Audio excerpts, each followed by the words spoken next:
Ang sabi nila, lahat ng tao ay deserve na magbagong buhay o bigyan ng pangalawang pagkakataon.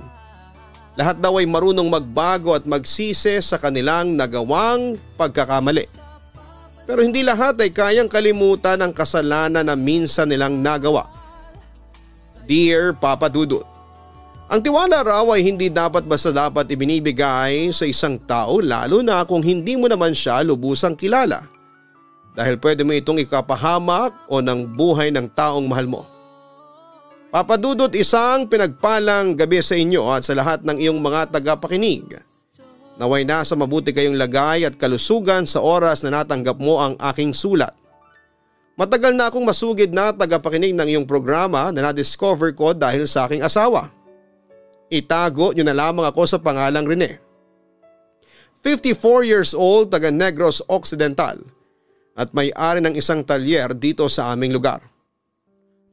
Isa rin akong pastor dito sa amin kaya marami talaga akong kakilala, Papa Dudut. Madalas nga ay kilala nila ako kahit na hindi ko natatandaan ang pangalan nila. May mga oras kasi na kapag nagkakagulo sa aming barangay, ako ang pinapatawag upang magpayo sa mga mag-asawang nagtatalo. Mga tsismosa na nagpaparinigan o kung ano pang mga away ang nagaganap sa aming lugar. Kakilala ko na rin kasi ang kapitan namin at ang sabi nga nila, mas nakikinig pa raw sa payo ko ang mga kabarangay namin dito kesa sa kanya. Hindi ako sigurado kung magaling lang ba akong magsalita o sadyang mas naiintindihan lang talaga nila ang mga ibinibigay ko na payo, Papa Dudut. Dahil madalas talagang nagkakasundo na ang mga taong magkakaaway pagkatapos nila akong makausap. Hindi rin naman talaga ganon kalalim ang kaalaman ko tungkol sa nilalaman ng Biblia. Ibinibigay ko lang ang mga payo na alam kong kailangan ng mga tao sa aming lugar. May nahon din talaga siguro ako magsalita kaya magaan ang loob nila kapag nakikipag-usap sila sa akin. At mahaba ang pasensya ko na pakinggan ang pagtatalo ng mga kabarangay o kasamahan namin sa simbahan. Kaya nga kahit sa bahay namin ay bibihira rin talaga kaming magtalo noon ng misis kong si Aya, Papa Dudut. Natutuwa nga ang asawa ko kapag may mga kapitbahay ako na nagagawang pag-ayusin pagkatapos ng matagal nilang pagtatalo. Kagaya na lamang ng minsan na pinatawag pa talaga ako ni Kapitan para kausapin ang dalawang kapitbahay namin na nagsisigawan at hindi niya mapag-ayos.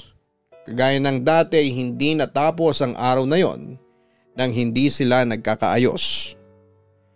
Grabe mahal, ang tagal na nilang nagtatalo at nagpaparinigan sa Facebook pero ikaw lang pala ang makakapagpabati sa kanilang dalawa. Wika ng asawa kong si Aya nang makauwi ako ng bahay. Sana nga totoo na yon at hindi na sila magparinigan pa. Ako kasi yung naaawa sa nanay nila na may sakit na nga tapos nakikita pang hindi nagkakasundo ang mga anak niya. Napapailing na sabi ko. Ipagdasal na lang natin na sana ay hindi na maulit pa ang pagkatalo nila sa lupa. Mahal, duman nga pala dito yung inaanak mo. Kay kumparing Carlo ang sabi niya salamat daw sa perang pinahera mo sa kanila para sa pang-dialysis ni kumare. Nagbigay din siya ng isang piling ng saging ng saba na gagawin kong maruya bukas para sa almusal natin. Pinapasabi niya rin na bumubuti na kahit papaano ang lagay ni kumare.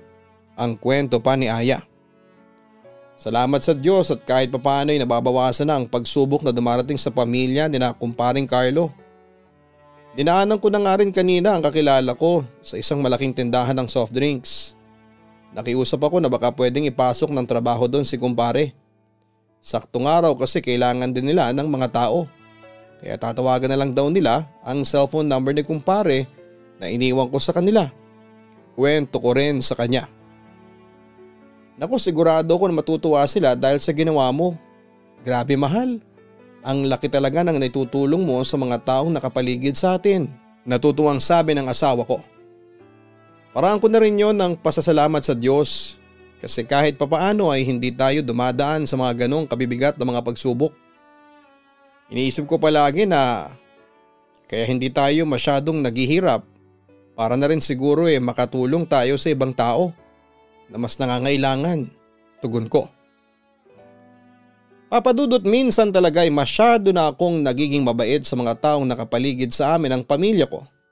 Lalo na doon sa mga tao na alam kong nangangailangan ng tulong. Marami akong mga kapitbahay, kaibigan o kasamahan sa simbahan ang napahiram ko ng pera kapag lumalapit sila sa akin. Bukod din kasi sa maliit kong talyer ay may sarili kaming lupa na taniman ng mga gulay, papadudot. Kaya masasabi ko na sa maliit naming lugar, isa kami sa medyo nakakaangat sa buhay. May ilang beses na rin noon na may lumapit sa akin para kumbinsihin akong pumasok sa politika. Mga kamag-anak, kaibigan at minsan ay yung mga nasa barangay din talaga namin ang kumakausap sa akin. Isa raw ako sa mga tao na kailangan sa lugar namin para matulungan ang iba pang nangangailangan. Pero lahat ng kumakausap sa akin ay tinatanggihan ko lang. At sinasabi ko na handa akong tumulong kahit wala ako sa politika. Alam ko rin kasi kung gaano kagulo ang buhay sa politika. At ayoko rin na magulo ang buhay namin ng pamilya ko, papadudot. Nagpatuloy lamang ako sa gawain ko na pagiging pastor sa lugar namin. Tagaayos ng gulo na hindi kaya ng kapitan sa aming barangay. Hanggang isang araw may dumating na bisita sa bahay namin ang asawa ko. Hindi ko kaagad siya nakilala at sinabi niya na siya si Baron, ang anak ng pinsang bokong na mayapa na.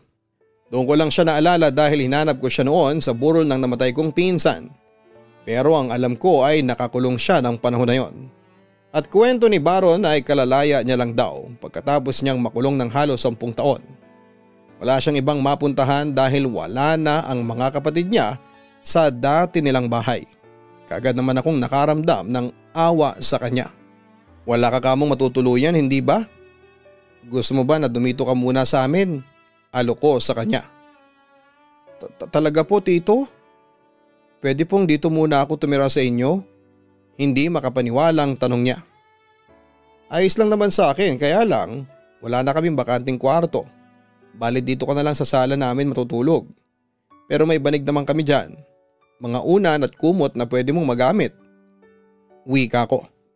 Bumakas ang tuwa at luha sa mga mata ni Baron. Hindi pa rin siya makapaniwala sa mga sinabi ko. Naku, maraming salamat po talaga. Ang totoo ay hindi ko na rin po alam kung saan ako pwedeng makituloy, kaya nagbabaka sakali akong humingi ng tulong dito sa inyo. Sinubukan ko po kasi sa ibang pinsang ko na ng kapatid ni tatay dahil nasa malayong probinsya po ang mga kamag-anak ni nanay. Pero wala pong may gusto sa kanila na tulungan ako. Maraming salamat po talaga, Tito Rene, wika niya. Nakangiti akong tumango sa kanya at pumasok muna sa kusina para kumuha ng maiinom niya. Mahal, sino yung dumating na bisita? Pag-uusisa ni Aya na noon ay nagluluto ng ulam para sa pananghalian. Si Baron, mahal. Pamangkin ko siya sa isang pinsan ko.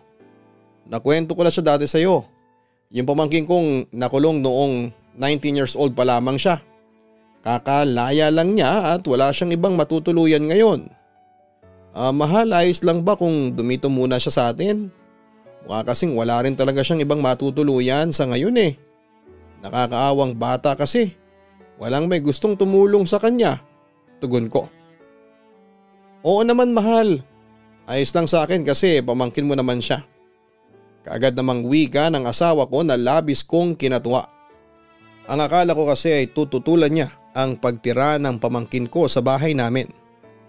Papadudot na lamang ko lang ang nangyari kay Baron nang dumalaw nga ako sa burol ng tatay niyang namatay sa komplikasyon sa diabetes. Malapit kami sa isa't isa ng tatay niya at madalas siyang pumapasyal sa bahay namin kapag araw ng fiesta. Ang nanay naman ni Baron ay namatay nang siya ay ipanganak. Kaya tanging ang pinsan ko na lamang ang bubuhay sa kanilang 4 na magkakapatid.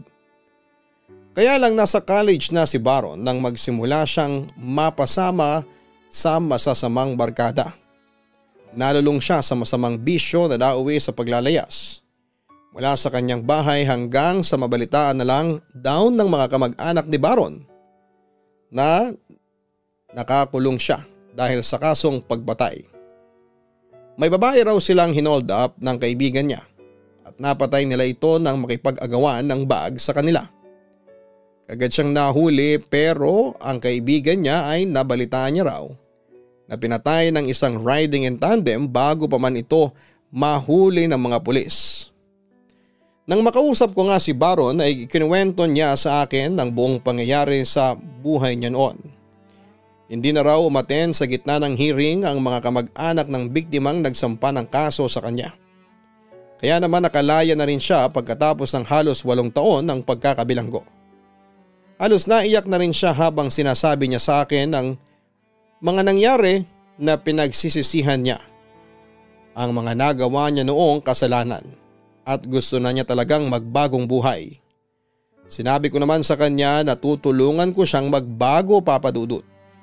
At mabuti na lang mabait ang asawa kong si Aya dahil sinabi niya noon na susuportahan niya raw ako sa pagtulong na gagawin ko sa pamangkin ko, Papa Dudut. Sa bahay ko na nga muna tumira si Baron dahil wala kaming ibang kamag-anak na gustong kumugkop o tumulong sa kanya. Naawa ko sa kanya dahil ramdam ko na gusto niya talagang magbagong buhay. Wala rin namang naging problema sa 3 anak kong babae na noon ay mga dalagita pa lamang. At kagaya ng napag-usapan namin, sa madig na nakalatag sa may sala ng bahay namin siya natutulog tuwing gabi. Sinubukan niya ring maghanap ng trabaho noon para raw makapagsimula na talaga siya ng bagong buhay, Papa Dudut. Pero dahil nga may mabigat siyang criminal record, hindi siya matanggap-tanggap sa kahit na anong trabaho. Lumapit na rin ako sa mga kakilala at kaibigan ko para matulungan si Baron na makapagtrabaho pero kahit sila ay takot na magkaroon ng isang empleyado na dati raw kriminal. Kaya naman doon ko na lamang muna siya pinapatulong-tulong sa talyer ko, Papa Dudut. Inaabotan ko siya ng sweldo pero hindi niya yon kaagad tinatanggap dahil libre raw siya na nakakakain at nakakatulog sa bahay namin. Ang sabi ko kay Baron, ang pagtulong ko sa kanya na magkaroon ng matutuluyan at makakain sa araw-araw ay ginagawa ko bilang tito niya. Kaya dapat tanggapin niya ang sweldong inaabot ko dahil pinagtrabahuhan niya yon. Sa uli tinanggap na rin niya ang pera mula sa akin at nangako siya na mas pagbubutihin pa niya ang pagtatrabaho niya sa talyer. Siguro, Papa Dudut, hindi lahat ng tao ay marunong magbigay ng pangalawang pagkakataon. Ramdam kasi ng may ibang kapitbahay kami na nag-iisip na baka may masamang gawin ulit si Baron. Isa na nga doon ang kumpare ko na si Oliver. Teka, siya ba yung nakulong dahil sa pang-hold up at paggamit ng pinagbabawal na gamot? Tanong ni Oliver nang makita niyang lumabas ng talyer si Baron. Oo siya nga, pero paano mo nalaman yun? Nagtataka ring tanong ko. Yung isang customer kasi ni Mrs. sa parlor niya, nagpunta sa burol ng pinsan mo noon dahil magkamag-anak din daw pala sila. Nakita ka nga raw niya pero baka hindi mo siya napansin. Tapos nagkwento niya kay Mrs. yung tungkol sa bunsong anak ng pinsan mo na nakulong. Siya na pala yun eh. Pero bakit nandito siya, pare? Pag-uusisa pa ni Oliver. Kakalaya lang kasi niya at wala siyang ibang mapuntahan. Hindi niya kasi alam kung saan ngayon nakatira ang mga kapatid niya. Tapos wala kaming ibang kamag-anak na gustong tumulong sa kanya. Kaya ako na lang muna ang kumukop sa kanya para naman hindi siya magpalaboy-laboy sa kalye. Tugon ko naman. Hindi ka ba natatakot, pare? Muling tanong niya. Saan naman ako matatakot? Kay Baron? Mabait naman niyang batang yan. Saka napasama lang talaga dati sa mga maling tao. Tugon ko. Kahit na rin nagawa niya gumamit ng pinagbabawal na gamot noon. Tapos nakapatay pa siya ng tao dahil sa pang-hold up. Bakit ba siya nang-hold up dati? Hindi ba para makabili ng pinagbabawal na gamot? Alam mo, pare, mahirap makasama sa isang bubong ang isang adik, pare. Paalala pa niya. Parte na yun ang nakaraan ni Baron at alam ko na hindi niya nauulitin yon. Kahit paano naman ay nakikita ko na sinisimula na talaga niyang magbagong buhay. Sigurado ako na magagawa ni Baron na magbago Ang mga taong minsang naligaw ng landas ay hindi natin dapat na pinagdadamutan ng bagong pag-asa sa buhay. Tao lang din naman sila na nagkakamali, pero hindi ibig sabihin noon ay hindi nila kayang itama ang lahat. Wika ko.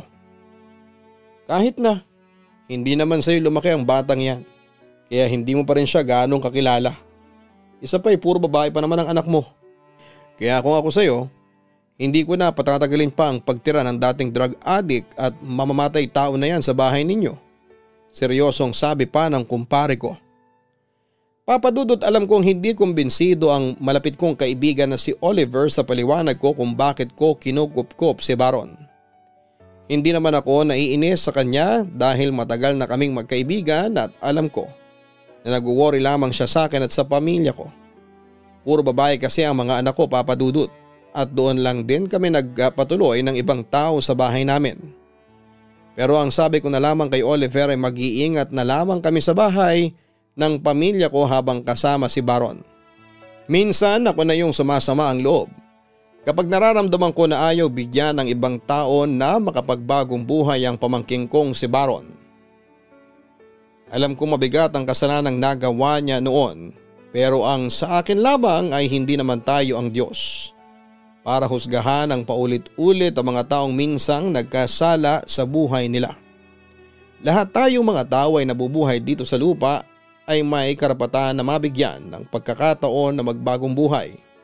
At naniniwala ako na lahat ng mga nagkakasala ay kayang magbago, Papadudot. Nagpatuloy sa pagpapakita ng kabutihan at pagbabago si Baron. Wala siyang ibang ginawa kung hindi ang tumulong sa talyer at sa mga gawaing bahay. Kaya naman naisipan ko siyang bigyan ng cellphone para na rin makontak niya ang ibang pamilya niya. O bakit ka umiiyak? Tanong ko nang biglang mapaluha ang pamangking ko. Kasi tito, ang bait-bait niyo sa akin. Hindi ko na po kasi alam kung paano po kayo pasasalamatan sa lahat ng naitulong ninyo sa akin. Ang totoo po, akala ko wala nang magbibigay ng ganitong klaseng pagkakataon sa akin. Yung pagkakataon na muling makapagbagong buhay. Tito, pinagsisihan ko naman po talaga lahat ng nagawa kong kasalanan at pagkakamali noon. Pero bakit parang takot na takot sila na bigyan akong ng pagkakataon na makapagbagong buhay? Bakit parang ayaw ng ibang tao na magbago ako? Naluluha pang tanong niya. Hindi yan totoo, Baron. Siguro may mga tao lang na takot na magtiwala ulit. Hindi naman kasi lahat bukas ang isipan sa mga ganitong sitwasyon. Hindi lahat ay nauunawaan na kayang magbagong buhay ng isang tao na minsang naligaw ng landas. Tugon ko sa kanya. Napakaswerte ko po talaga at dito ako sa inyo napunta. Maswerte po ako na naging tito ko kayo na handang maniwala at magtiwala sa akin, ang sabi pa niya.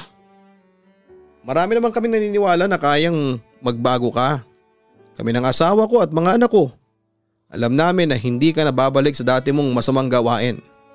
At kung may nag-iisip man na hindi mo kayang magbago talaga, ipakita mo sa kanila na mali siya at kaya mo nang magkaroon ulit ng mas maayos na buhay. Wika ko. Maraming salamat po talaga, Tito Rene. Sobrang thank you po sa pamilya ninyo. Umiiyak pa na pasasalamat niya. Papadudot, halos maluha na rin ako sa pag-uusap namin na yon ni Baron. Ramdam ko kasi ang sinseridad niya sa bawat salitang binibitawan niya noon. Nalungkot din ako at naawa talaga sa kanya kasi alam ko na marami siyang kamag-anak na nilapitan noon, pero ako lamang ang namumukod tanging nagbukas palad na tulungan siya. Nakikita ko naman kasi talaga ang pagsusumikap niya na magbago, Papadudot. Nung nakatira siya sa amin ay nauuna akong umalis papunta sa talyer para magtrabaho.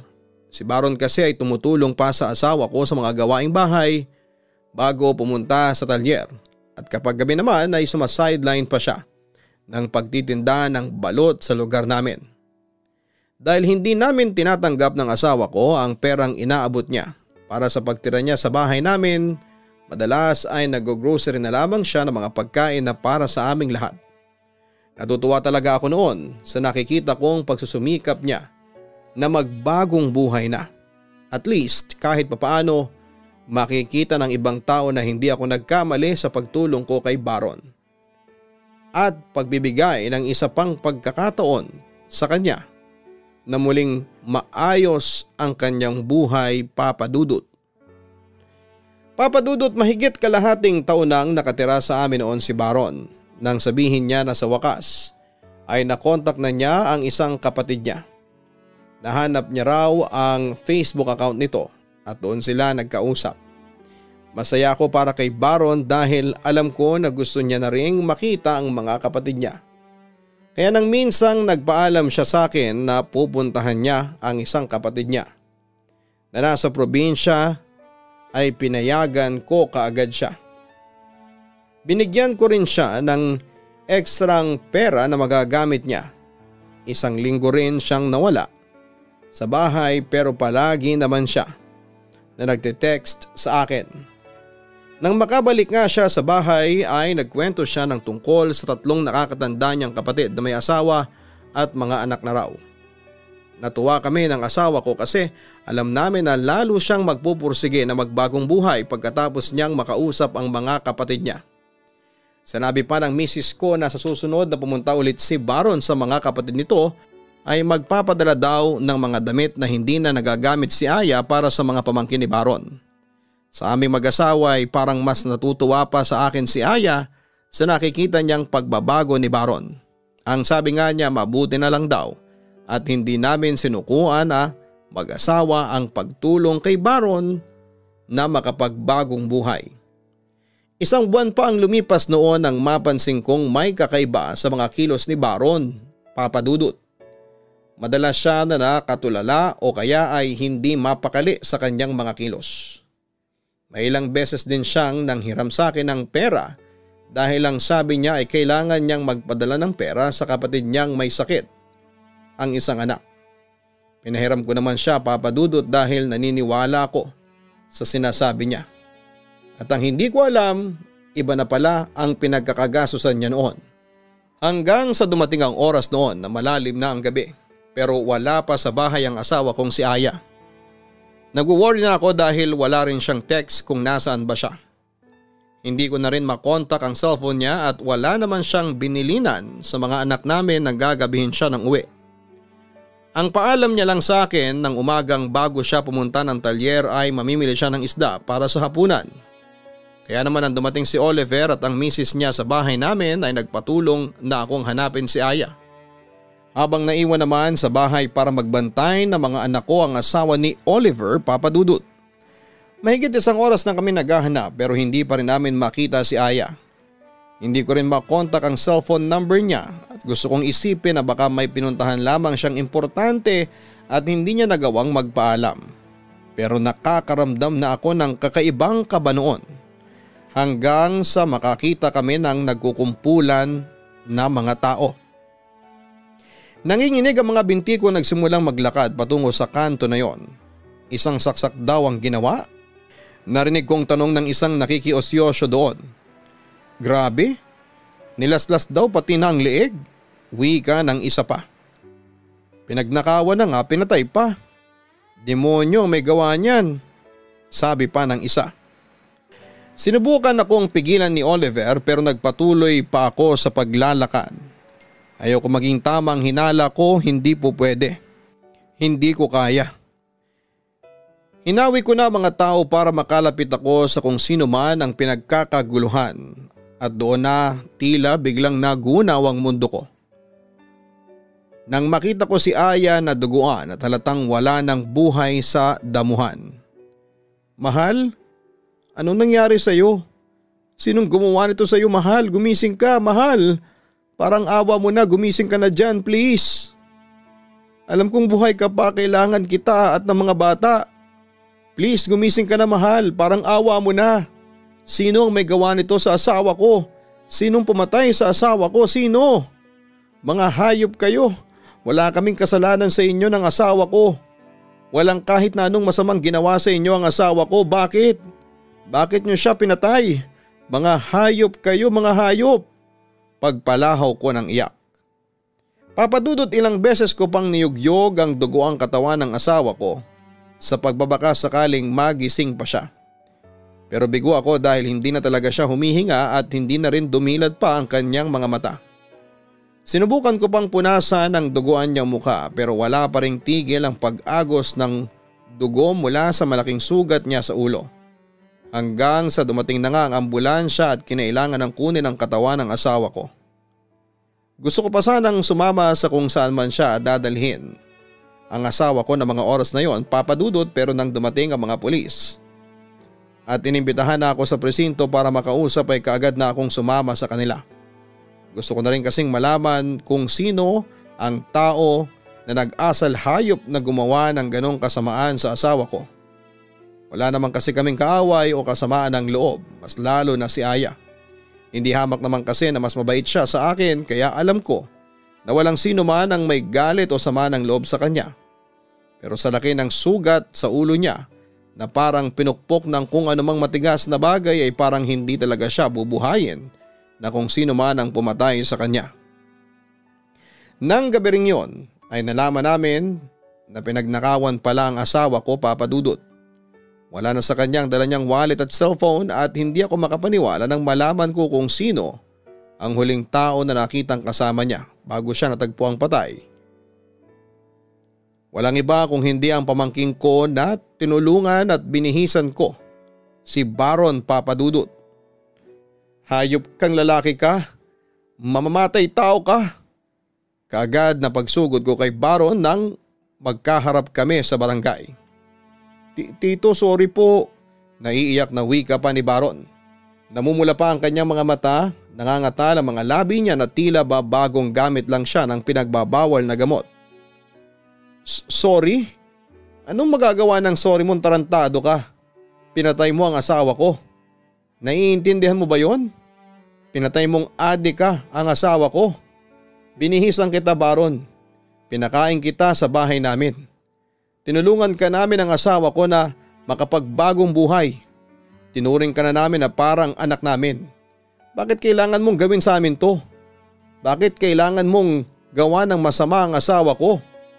Umiiyak na sabi ko habang mahigpit na hawak ang kwelyo ng t-shirt niya. Tito, hindi ko po talaga alam ang ginagawa ko. Nagdilim na lang po talaga ang paningin ko at wala na po akong maalala. Pag-iyak pa ni Baron. Sira ulo ka talaga?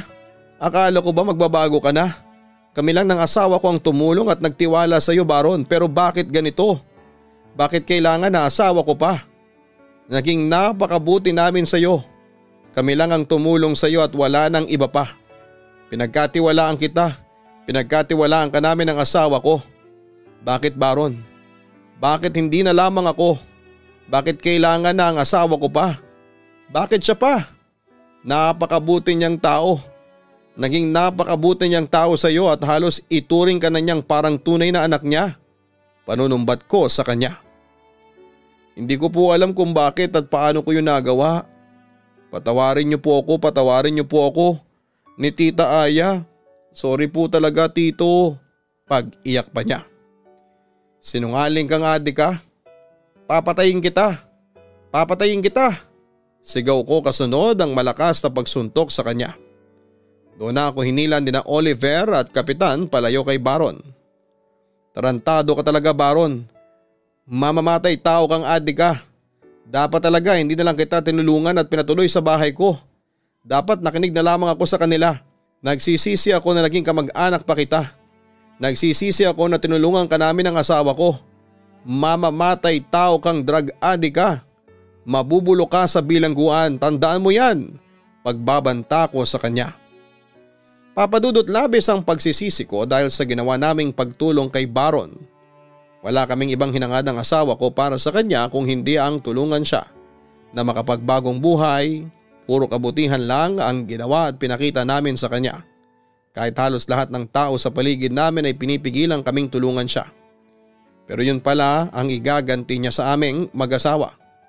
Napatunayan din talaga na siya ang kumitil ng buhay ng asawa ko dahil bukod sa cellphone at wallet ni Aya, nakita rin sa backpack na dala ni Baro noon ang mga nakaplastik na pinagbabawal na gamot. At ang liyabi na gamit sa talyer ko na ginamit niya rin mismong panghampas sa ulo ni Aya. Doon ako mas lalong napaiyak sa galit at sakit, Papa Dudut, dahil gamit ko pa talaga ang ginamit niya para patayin ang pinakamamahal kong asawa. Nalaman ko rin noon, Papa Dudut, na bumalik na pala sa paggamit ng pinagbabawal na gamot si Baron. Nang makonta ko ang kapatid niya ay sinabi ng mga ito sa akin na hindi naman daw nagpunta o nakipag-usap sa kanila ni minsan si Baron. At ang sabi sa akin ng mga pulis ay madalas raw na may nakakakita noon kay Baron na kasama ang mga taong may record na ng pagtutulak at paggamit ng droga. Ang pera na hinihiram pala sa akin noon ng pamangking ko ay ginagamit na niyang pambili ng pinagbabawal na gamot. Sobrang nagsisi ako na hindi ko yun napansin. O baka naramdaman ko na yon, pero mas pinanghawakan ko pa rin ang pinangako ni Baron noon na magbabagong buhay siya. Bago magsimulang malitis ang isinampa kong kaso kay Baron ay nabalitaan ko na lamang na namatay na siya. Napaway daw siya sa loob ng bilangguan at napagtulungan ng ibang preso doon. May isang preso raw naggalit sa kanya at inumpog ang kanyang ulo sa pader na naging dahilan ng kanyang pagkamatay. Aminin ko na medyo natuwa ako sa nangyari sa kanya noon, pero may parte ng isipan ko na gusto ko sanang mas magdusa pa siya bago siya tuluyang mawala. Dahil hindi sapat ang biglaang pagkamatay niya sa laki ng sugat na iniwanan niya sa amin ng mga anak ko. At kahit kailan yata ay hindi ko na siya mapapatawad pa dahil sa ginawa niya sa amin ng asawa ko, Papa Dudut. May 6 na taon na ang lumipas mula nang mawala sa amin ng asawa ko. Naiyak pa rin ako sa sakit at pagsisisi dahil sa nangyaring yon sa buhay namin. Pastor pa rin ako hanggang sa ngayon at mahilig na tumulong sa ibang tao. Naniniwala pa rin ako na dapat ay nagbibigay tayo ng pagkakataon sa isang tao na makapagbagong buhay, pero dapat din na hindi natin ibigay ang ating buong tiwala sa kanila. Dahil sa mundong ito na mapagsamantala ay meron pa ring tao na hindi na yata magbabago pa kahit kailan. Papa Dudut, salamat po sa pagpili at pagbabasa ng sulat ko. Pagpasensyahan mo na rin sana kung medyo magulo na ang pagkakasulat ko sa huling bahagi nito dahil nanginginig na ang kamay ko habang nagsusulat. Hindi ko na rin kasi mapigilan ang sarili ko na maiyak ngayon. Lalo na nang magsimula na ako sa huling parte ng sulat ko. Naiiyak ako sa lungkot, sakit at galit na nararamdaman ko hanggang sa ngayon. At sana'y tulungan ako ng mga kaistorya natin na ipagdasal na dumating ang araw na maramdaman kong napatawad ko na ang taong sobra kong pinagkatiwalaan pero sumira naman ang buhay ng aming pamilya. Maraming salamat pong muli, Papa Dudut. Lubos na gumagalang, Rene. Ang tiwalang binigay natin sa isang tao ay pwedeng masira anumang oras. Lalo na kung binigay natin yon sa isang tao na hindi pa naman natin talaga lubusang kilala. Maraming salamat sa letter sender nating si Kuya Rene sa pagbabahagi mo ng iyong kwento at ramdam ko na hanggang ngayon ay nasa dibdib mo pa rin ang galit at pagsisisi dahil sa nagawa ng iyong pamangkin sa pinakamamahal mong asawa. Hindi kita masisisi kung mabigat pa rin ang galit na nasa dibdib mo ngayon. Kahit halos 6 na taon na ang nakalipas mula nang mangyari ang sulat na ito. Mahirap naman kasi talaga ang mawala ng mahal sa buhay, lalo na kung ito ay sapilitan na kinuha mula sa atin. Pero sana'y dumating ang araw na magawa mo pa ring magpatawad, lalo na sa iyong pamangkin. Alam ko na pwedeng imposible yon sa ngayon dahil nga ramdam mo pa rin ang galit mo dahil sa ginawa niya sa iyo. Pero ang katahimikan sa buhay ng isang tao ay makakamit lamang kapag nagawa nating magpatawad. Hindi man ngayon o bukas, pero naniniwala ako na magagawa mo rin balang araw. Mga kaistorya, hindi po masama ang magtiwala, lalo na ang magbigay ng pagkakataon sa isang tao na makapagbagong buhay. Pero sa magulo nating mundo ay dapat lang na palagi tayong magdoble ingat. Hindi lang dahil sa pandemyang pinagdadaanan pa rin ng ating bansa ngayon, kung hindi pati na rin sa mapagsamantalang mga tao na anumang oras ay pwede tayong gawa ng masama. Huwag kalimutan na mag-like, share and subscribe. Maraming salamat po sa inyong lahat. Ang buhay ay mahiwaga, laging may lungkot at saya. Sa Papa Dudut Stories, laging may karamay ka.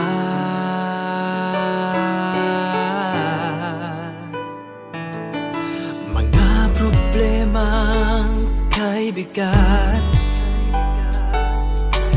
dito ay pakikinggan ka.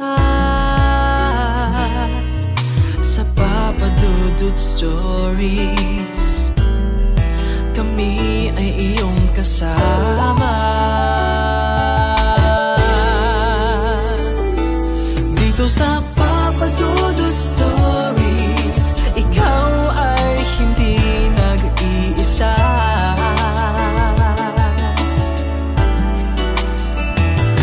Dito sa Papa Dudut Stories, may nagmamahal sa'yo. Papa Dudut Stories, Papa Dudut Stories, Papa Dudut Stories.